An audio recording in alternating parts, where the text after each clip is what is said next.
Dear students, hope all of you are doing well. Today we will be going to discuss about the key and most important concept in international politics, which is national interest. National interest is what the states seek to protect or achieve in relation to each other. According to Vernon van Dijk, national interest is that which states seek to protect or achieve in relation to each other. Nations always act and react to satisfying their goals of national interests. Each nation pursues and justifies all its actions on the basis of national interest.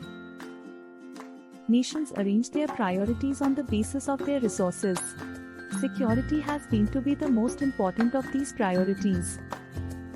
Most of the scholars are agreeing that security is the most important element of national interest. Security can be both a goal and an objective, depending upon whether it is sought in the long run or in the short run. If sought in the short run, it is an objective, otherwise, it would be a goal.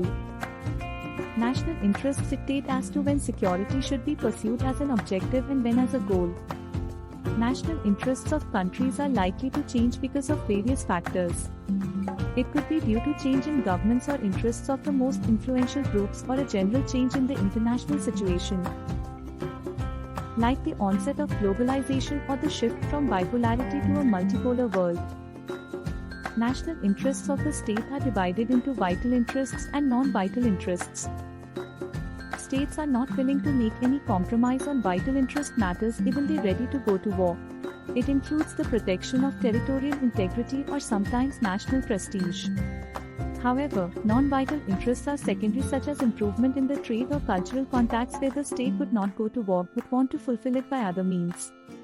Vital interests may be described as the goals and the secondary interests as the objectives of foreign policy. The most common objectives are maintaining good relations with other countries, protection of ideologies, the welfare of people and the enhancement of national prestige and power. National interest and foreign policy. National interest is the basis on which foreign policy of each nation is formulated. The conduct of its foreign relations by a nation is always governed by the considerations for the national interest. The main purpose of foreign policy is to conduct foreign relations to protect national interests and promote them to the best possible advantage. Despite hostile relations, two countries may have some points of common interest, and despite wide differences, their policies may converge on many points. The national interests of nations keep changing, and therefore their foreign policies also undergo changes in order to adjust to the international environment.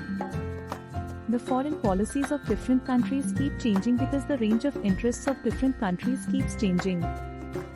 National interest and ideology. National interest is closely related to ideology. Nations have used ideology to strengthen their foreign policies. In the name of ideology, leaders try to justify and also impose their policies. Ideology means a set of ideas and arguments used to defend an existing or a proposed distribution of power in society.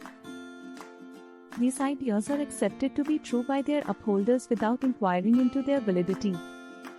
The ruling class may propagate its ideology to strengthen its own position, while its opponents may use their ideology to mobilize the people to replace the existing order by a new one to achieve some great objectives.